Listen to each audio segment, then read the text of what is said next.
and begin. We're continuing our talk about catalysis. So I just wanted to show you an interesting example of a catalyst that uses proximity and Lewis acid catalysis. This molecule here is called a calixarine. Josh, you ever made a calixarine? No, but they're basically the same as resistors. Okay, and what's the difference? So Harrison's lab makes these things called, and I didn't pronounce them right, so go ahead and say the word. Resistors. Okay. They're kind of a resistorine is a calixarine, but a calixarine is not necessarily. Squares and rectangles. Square relationship. Okay. That's what it is. Okay, interesting. Instead of the T-butyl group, there will be two OH groups on either side of it. Like here? Yeah. Okay, fascinating. So this is a macrocycle, and it puts these ether oxygens all oriented towards the center of the ring, and this binds cations pretty well. In this case, this tetraalkyl ammonium or trimethylammonium group. This is a mimic of, there are a bunch of, this molecule is a mimic of acetylcholine. If this were acetylcholine, this oxygen would be tied up in an ester instead of a carbonate. This is paranitrophenyl acetylcholine carbonate. This is a leaving group. And so this molecule, they use this molecule, this catalyst and this substrate as sort of models for acetylcholine esterase reactions. And the idea was that this calixarine would bind the trimethylammonium group and hold the carbonyl carbon out here near this guanidinium catalyst. So here you have a guanidinium functional group. That's 3 nitrogens attached to a carbonyl carbon, and one of the nitrogens sort of permanently positively charged, though that positive charge is delocalized by resonance on all 3 of those nitrogens. These NH bonds are electron poor, and so that's a good hydrogen bond donor. And so the idea was to bind the catalyst, or for the catalyst to bind substrate here, which would bring this group into the right position to have the hydrogen bond donor. And they imagined there would be some acceleration relative to just using the guanidinium catalyst on its own. Here's the idea that and in this case, this hydrogen bond is acting as a Lewis acid catalyst because it is stabilizing a negative charge in a tetrahedral intermediate. You may not have thought of hydrogen bonds as Lewis acids, but they are. Think of the empty orbital that these electrons are being shared into. Those would be the NH sigma stars. In any case, this is a mode of catalysis that's used all over the place in enzymes. So a lot of enzymes that catalyze carbonyl chemistry have what's called an oxyanion hole. And that seems silly, but if you look at some of the structures of these things, you have a handful of NH bonds that line this surface into which the negatively charged oxygen of the tetrahedral intermediate goes. And so that makes it easier to make the tetrahedral intermediate because you don't really have a full negative charge there. It's stabilized by this oxyanion hole. So if you've ever taken a biochemistry course, they've likely talked about that, and you can look at some of the structures of the enzymes that proteases and esterases and lipases, a lot of them have this kind of pocket that the negatively charged oxygen goes into. Okay, so that was the idea, and was that the guanidinium group would make the carbonyl group more electrophilic to begin with and stabilize the tetrahedral intermediate, and that would accelerate the reaction. And they found about 150-fold rate enhancement, which is decent. Though I'm not sure off the top of my head what the numbers are for enzyme catalysis, but I'm pretty sure it's way more than 150-fold rate enhancement. So we're sort of still struggling to do the kinds of things that enzymes do. Couple other examples of Lewis acid catalysis. These aren't a lot of these are still sort of carbonyl chemistry catalysis. You can have cobalt that's tied up with these ethylene diamine ligands. I think the only inorganic chemistry I ever did in my whole life was in Chem 113 when we made these complexes of some transition metal with ethylene diamine. And one of them was green, and it was kind of cool. And that's all the inorganic chemistry I've ever done. Shameful, right? In any case, this cobalt catalyst can interact with a carbonyl and with an amino group at the same time. So if you have this glycine ester, it's activated towards saponification because you've got the positively charged metal that's nearby and attached to the oxygen. Dr. Michaelis reminded me this morning that I don't actually know how to count electrons around transition metals. You have to, this might not actually be a bond. This might be lone pairs on the oxygen shared with the carbonyl. It has to do whether it's an X- ligand or some other thing. I think they call it a dative ligand. I don't know. Got nothing. But the idea is Lewis acid activates the oxygen. Another interesting thing is the ability of, say, zinc. And the example your book gives has 3 amino groups surrounding the zinc. And each of those amino groups is linked to the other. Look at those horrible, horrible, horrible bonds. Shall we try again? Oh.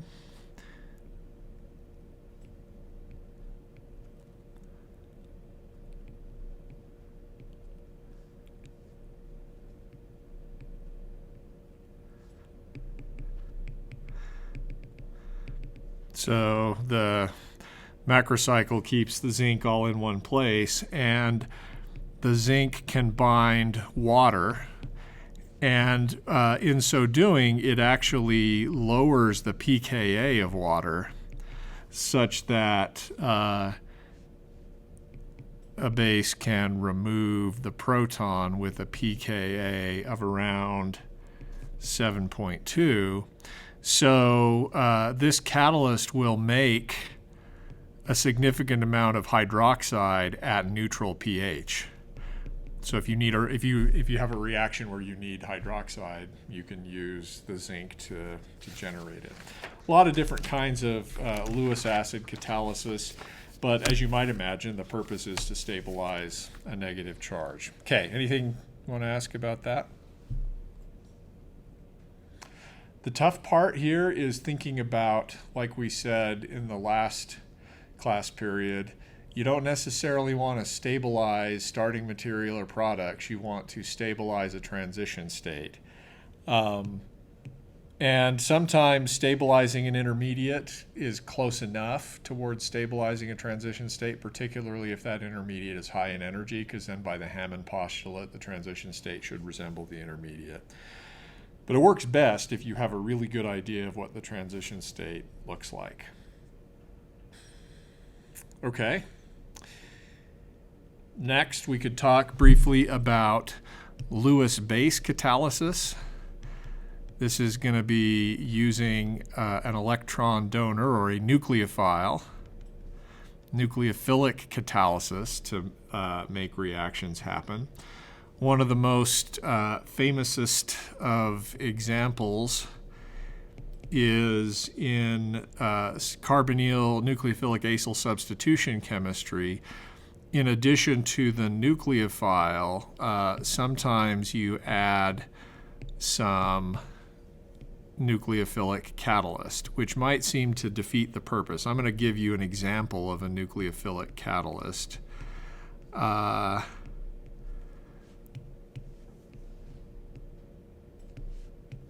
Dimethylaminopyridine, or DMAP, you'll hear people call it. That's different from dimethyl allyl pyrophosphate from terpene chemistry, but sort of has a similar acronym. The idea here is that instead of having the nucleophile attack first, the sp2 hybridized lone pair, the lone pair on the sp2 hybridized nitrogen, the ring nitrogen, the one that's where the lone pair is not delocalized by resonance, will attack the carbonyl and generate this substitution product intermediate, which is now, you think, great, okay, I used pyridine as a nucleophile, but now what went on as the nucleophile is now still an excellent leaving group and perhaps even better. Right? Because there's no way via deprotonation for that thing to lose the positive charge on the nitrogen. And so then you can have some nucleophile, and perhaps it's a neutral nucleophile this time instead of needing something that's negatively charged. Then you can have the nucleophile come in and attack and do the substitution chemistry. So that's an example of using a Lewis base. You've got to have something that is nucleophilic enough to attack and maybe does so faster than the nucleophile that you ultimately want there, but that once it attacks, that the intermediate isn't that stable, and so you go on right away to do the to do the substitution reaction. We would have to do some measurements or some calculations to sort of really figure out how this went. What we would want to know is the energies of the starting materials and the intermediate that we've proposed here, the other intermediate where the nucleophile attacked to give you this. It would also be interesting to know whether which tetrahedral intermediate is more stable. Because I kind of want to know, well, why does the nucleophile just not attack first? And it's got to be presumably due to some difference in energy between these two options, and maybe this one is lower and easier to get to. Okay, another example is kind of crazy, and that is you use a Lewis base to make a super Lewis acid. Whoa, what do we mean by that? Well, let's imagine that you have a Lewis acid. We won't say what the groups on it are, but let's just imagine something like aluminum or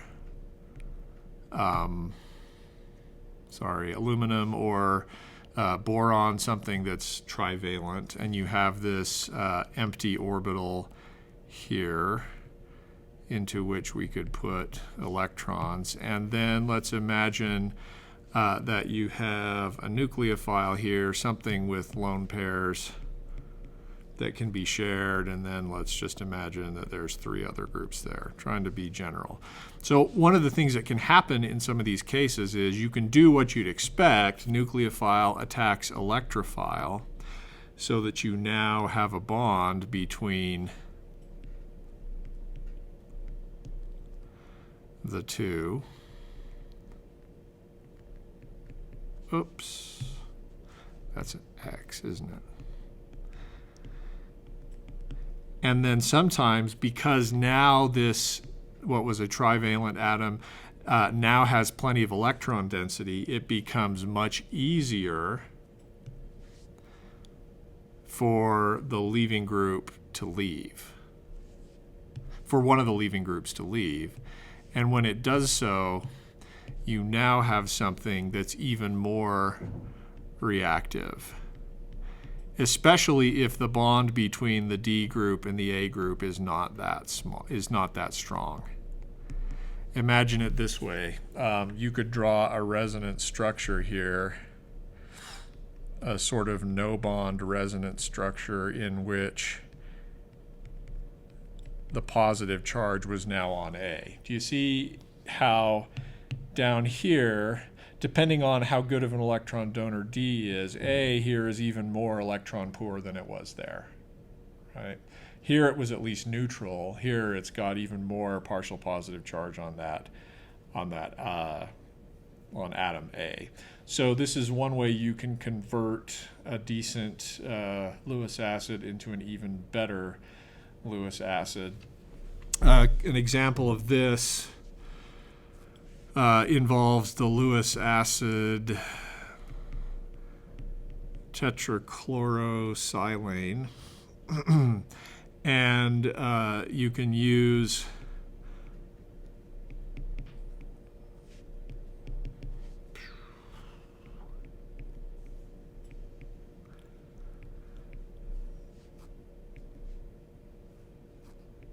this chiral, I don't know what we would call this. Is this a binaphthyl?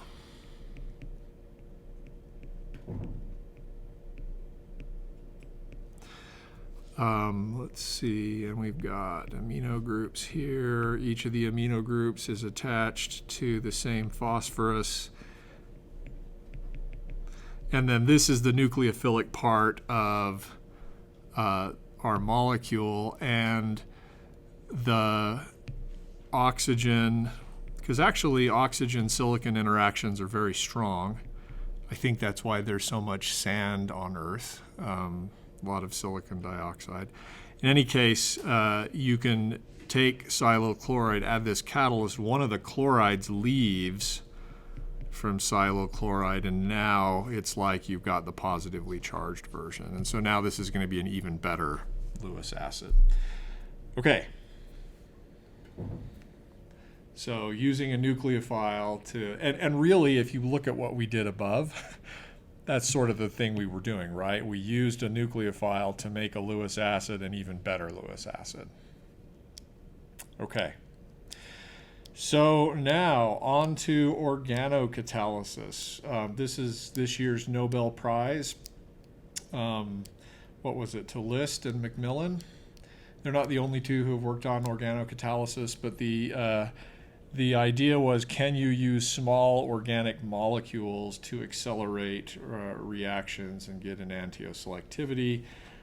Some thought that small organic molecules might be easier to make and deal with than organometallic complexes and so on. So I'll just show you a few examples of organocatalysis, and understand that I'm not doing this justice. I'm not an expert in organocatalysis. Michaelis is, Castle probably is too, Andrus is, everybody but me actually.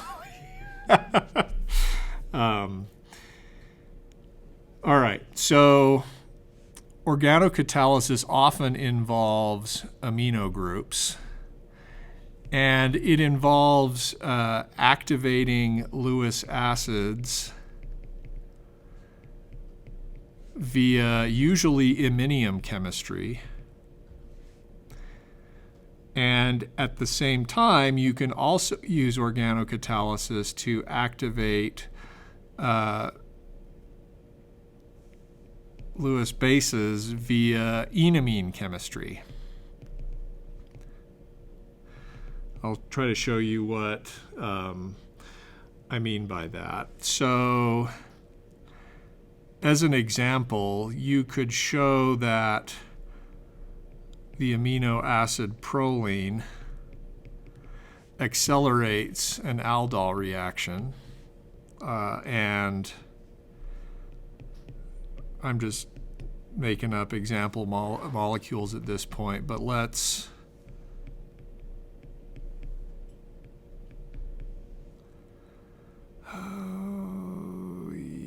yes. 1, 2, 1. Nope. No, I think that's right. Sorry. Knew I got ahead of myself.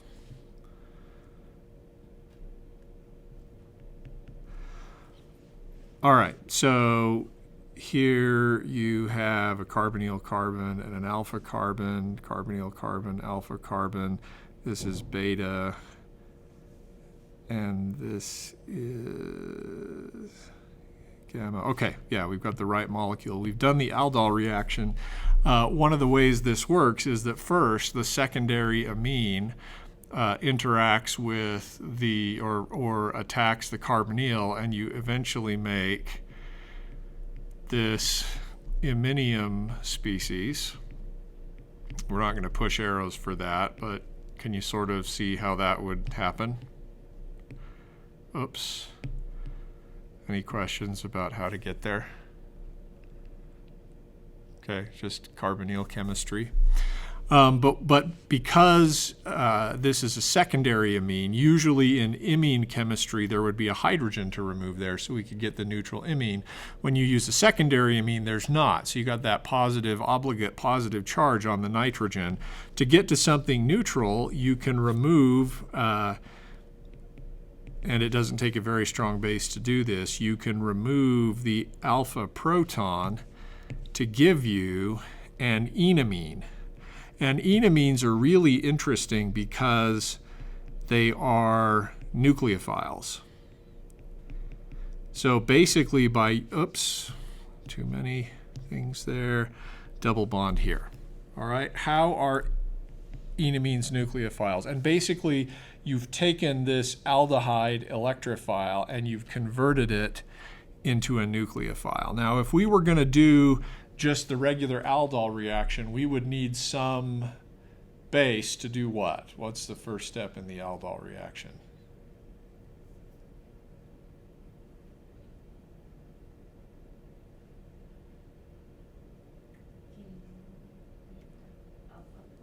Yeah, we need to make the enolate, right? Because the enolate is what does the attacking as the nucleophile in the next step. What similarities do you see between enolate and enamine?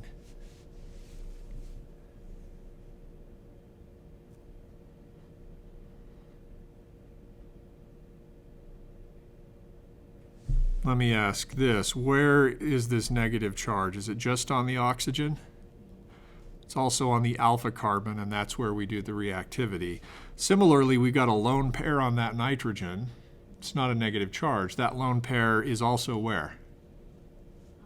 Similarly on the alpha carbon. So enamine has enolate-like reactivity, but it's easier to get to than the enamine. And so, I'm sorry, easier to get to than the enolate. So you can use the enamine as a nucleophile to make the new carbon-carbon bond,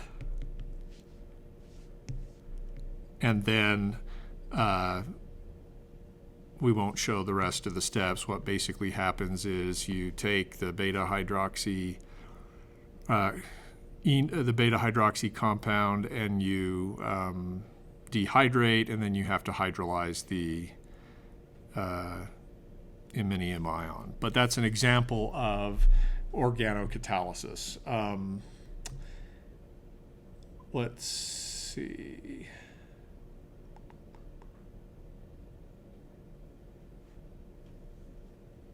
So the enamine is the one that has a similar activity, but it's easier. Right, it's like the enolate, but it's easier to get to. And basically, most things you could think of to do with carbonyls, you can catalyze with secondary amines. Now, proline is nice because it's readily available from nature, it's cheap, and it has a stereocenter. So you could imagine doing some enantiomer induction here. If we made a stereocenter in the product, you could imagine that the stereocenter in the catalyst would affect the stereoselectivity of the reaction. So what I'll show you here is just one of the many, many, many examples from the Macmillan lab. There are so many, and I don't know them all, nor can I talk about them all because I don't know them all.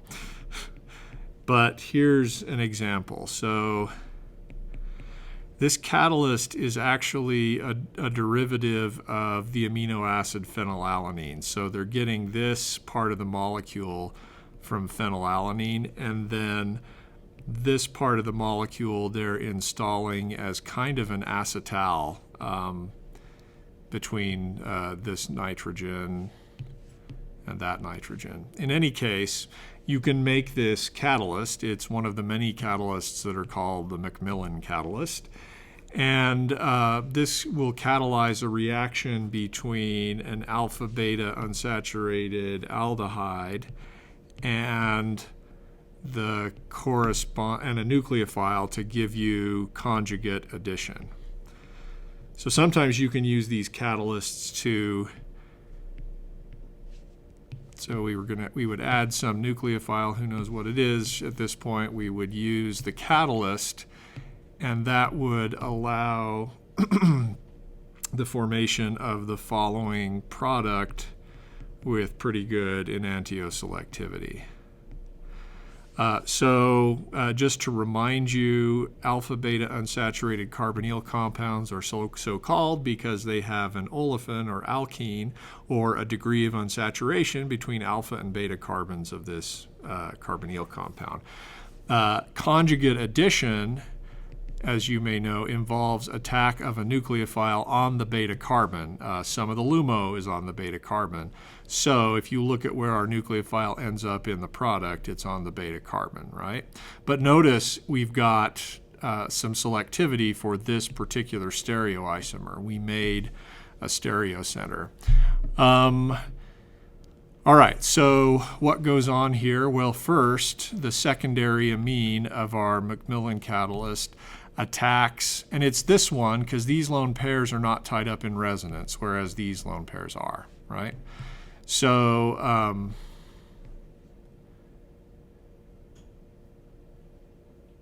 and actually you'll hear people talk about the different Macmillan catalysts. This is a ring that has 2 nitrogens in it, so it's going to be some derivative of imidazole. It doesn't have any double bonds, so I think imidazolidinone. I don't know. Rachel, am I really stretching there? Do you happen to know what we call that? No? Okay, that's fine. Didn't mean to put you on the spot. You might hear people talk about the Macmillan imidazolidinone, and as you hear talks, both here and in your future, especially organic chemistry talks, one of the ways organic chemists flex in front of each other is by busting out complicated heterocycle names and then just roll them off the tongue.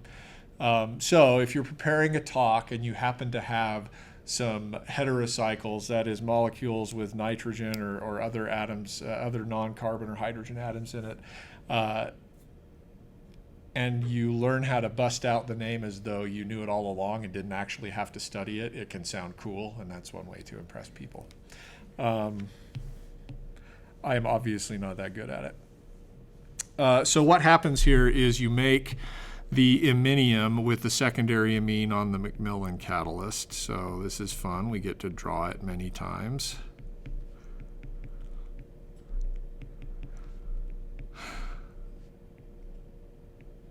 All right, and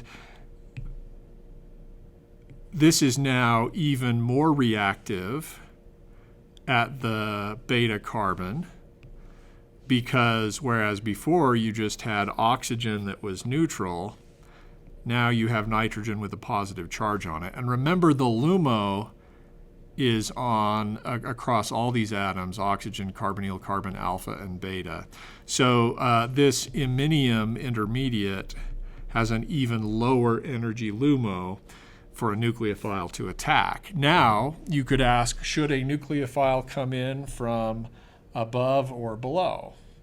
And probably it comes in from below, because both of these large groups are pointing upwards, sort of out of the page at us.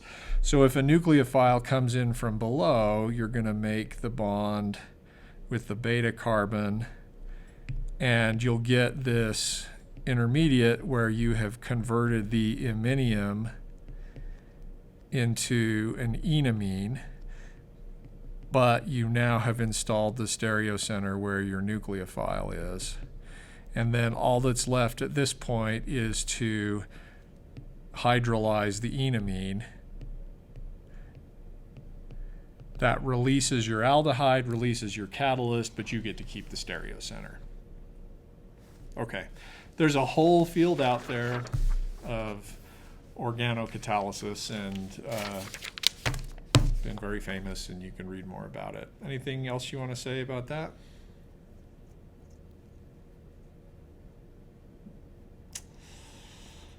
Okay. Sometimes, and particularly with enzymatic catalysis, sometimes catalysts induce strain. Do I want to really talk about that? They induce some kind of strain or steric clash in order to get a molecule in a reactive conformation. So, as an example, the enzyme lysozyme, I believe this enzyme is in snot. Mucus, I guess, is the correct term. This enzyme can kill and lyse bacterial cells, but one of the things it does is it breaks glycosidic bonds between carbohydrates. It's a really well-characterized enzyme. In fact, if anybody shows you a crystal structure of lysozyme, you should yawn, because that is literally the easiest molecule to crystallize ever. You go to the PDB protein data bank, there's like gazillions of versions of lysozyme. So typically when people use lysozyme to do anything, they're using it as a proof of principle. Not that important of a point, but kind of interesting to realize and keep track of. So lysozyme can catalyze the hydrolysis of the following glycosidic linkage. This is the beta-1,4 linkage between two N-acetylglucosamine molecules. Don't worry if the name doesn't make any sense to you. Here's the carbohydrate. Here's the N-acetyl group, and the rest of the stereochemistry is consistent with glucose. One of the things that you notice in this dimer of N-acetylglucosamine is that the lone pairs on the oxygen, and remember, on oxygens, as we learned long time ago, you have a p-rich orbital. One of the lone pairs is fairly p-rich, and the other is fairly s-rich. The p orbital is sort of up and down, and then the s orbital would be back. The s-rich orbital, or the would be going back into the page. Notice that here, the highest energy p-rich lone pair on oxygen is not aligned with the CO bond that we want to break. Remember, normally in elimination reactions, we want the negative charge / lone pair to be anti-periplanar to the leaving group, so we can kick those electrons directly into the sigma star and kick the leaving group off. We haven't really got that option here. The sigma star is back here. So what does the enzyme do? The enzyme distorts the geometry of the ring. The enzyme puts a steric clash here, and that causes the ring to not really be in a chair anymore, and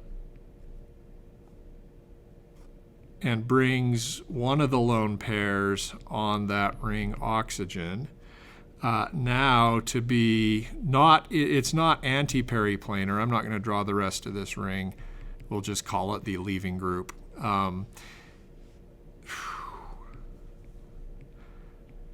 And it's okay that this is an ugly chair, because that's the whole purpose of the enzyme, is to make the ugly chair. It introduces a steric clash that causes the ring to distort itself, and now the lone pair here is syn periplanar with the leaving group. And one of the things we'll learn, I think, in an upcoming chapter is that when push comes to shove, if you can't be anti-periplanar, you can do elimination in a syn periplanar fashion. I don't know how the orbitals work, other than to say that there's still some sigma star here, and so maybe that's kind of how it works. But in any case, now that the orbital's in the right place, you can do the lone pair kicks down and kicks off the leaving group kind of thing. So this would be hard to build into a small molecule catalyst, but it's one of the ways that enzymes work. Okay, so now we're going to spend, I think, the rest of chapter 9 talking about acid-base catalysis. And this is the part I told you was dumb and confusing, because we're going to talk about specific acid catalysis and general acid catalysis. But we're using those words a little bit differently. We don't use general to mean generic, all right? So the best way to do this is just to dive right in and define some terms. So specific acid catalysis is, are you ready? Catalysis by the, notice I didn't say I said the specific acid. Okay, that's really helpful. What is the specific acid? The specific acid is the protonated form of the solvent you're in.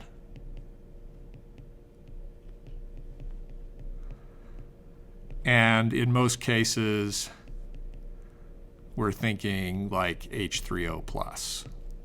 Okay? So the definition of specific acid catalysis is that the specific acid does the catalysis. And what is that specific acid? It's the protonated form of the solvent, or H3O plus. So that's one important part of specific acid catalysis. The second important part of specific acid catalysis is that the specific acid is involved in an equilibrium step, proton transfer step, prior to the rate determining step. That's key. And in fact, it turns out that this definition will really be the one thing that matters in terms of specific acid catalysis. The proton transfer step happens before, not during, the rate determining step. All right. In contrast, we won't define it now, but in general acid catalysis, the proton transfer occurs during the rate determining step. So have you ever been drawing a mechanism, perhaps? And I remember when I taught the second semester of undergrad organic chemistry, and we talked about like metabolism and chemistry, there were often situations where we would have some kind of carbonyl and some kind of leaving group here, and we would have a nucleophile attack, and we didn't know, and we knew that proton transfer was involved, and we didn't know whether we had to have the proton transfer done first and then the nucleophile could attack, or we didn't know, or could in fact the proton just be hanging out here, and as the nucleophile attacks, we pick up the proton. See the difference between those two? In one, we make the oxonium ion first. In the other case, we just take care of the proton transfer right away. And it turns out that there are distinct kinetic consequences for having this situation. This is the specific acid situation. This would be the rate determining step of a specific acid catalyzed reaction. This would be the general acid situation, the acids involved in the rate determining step. Okay. Questions about those definitions?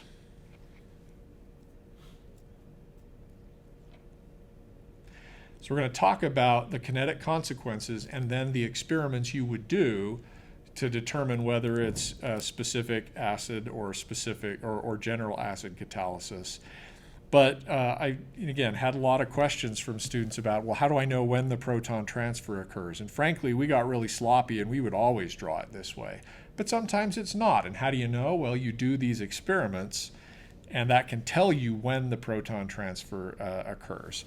So let's set up the situation where I have some molecule R and I have my specific acid, H3O+. There's some equilibrium that is fast that gives me the protonated form of my molecule R and then also water. And then in the slow rate determining step, the protonated form of my molecule will react to form product. And then once we've done that, there's a fast step where we regenerate the specific acid and we release our product. All right.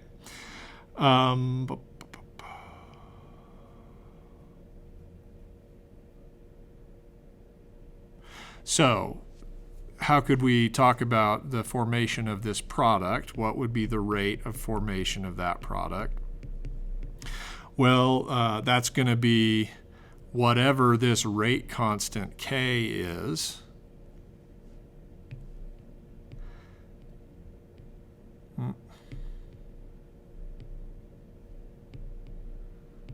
Times the concentration of our protonated molecule. How are we going to determine the concentration of that protonated molecule? Well, we're assuming this step is fast and therefore it's always in equilibrium. So now if we remember that the acid dissociation constant for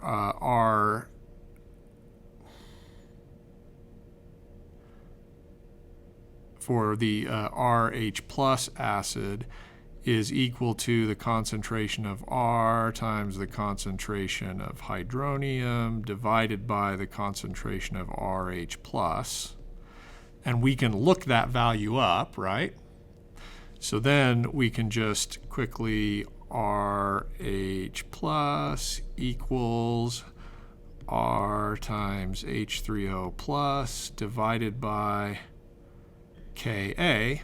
And that will give us our overall kinetic expression. Rate of appearance of product is equal to some rate constant K times the concentration of starting material R times the concentration of H3O plus, which we can control with pH, and then divided by Ka. We good so far? So if you did this reaction under what are pseudo first order reaction conditions, this would involve controlling the pH and keeping it constant. And then you simply measure what the rate is as a function of concentration. This would, of the R group, this would allow you to determine an observed rate constant that would be related to K times the H3O plus divided by Ka. What this tells you is the rate, if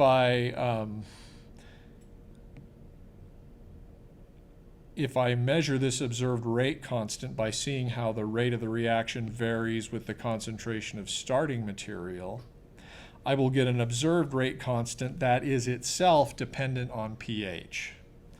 So, so what would this mean? This means if I plotted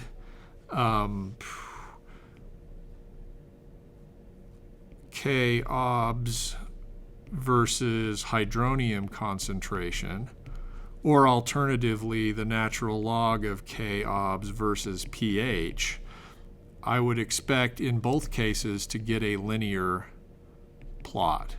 That is, let's just do log K obs versus pH. As pH increases and hydronium concentration decreases, I expect the rate to go down. All right? Now, here's the interesting thing. How am I generating this H3O plus? I've got some buffer, right? Probably that's keeping the pH constant. So I'm adding, at some point, some acid. I don't know what it is. Maybe it's acetic acid. Maybe it's the phosphoric acid or sodium phosphate or something like that. But I'm adding, presumably at some point, I'm controlling pH with the acid that I add. Okay? But it turns out that if I look at this observed rate constant and increase the concentration of acid but keep pH constant, there's no dependence on added acid concentration. Why? Because that added acid is not in the rate determining step, and the only thing that matters is the pH, because the pH controls how much of this we have, and how much of that protonated R group that we have controls the rate of the reaction. So you might see, for example, that let's suppose this is the K obs at pH 6, and suppose you do the same experiment adjusting the acid concentration that you add but keeping pH constant. You might see an acceleration in rate upon increasing pH, but it's not going to be dependent on how much acid you add. So that's a specific prediction that you can look at.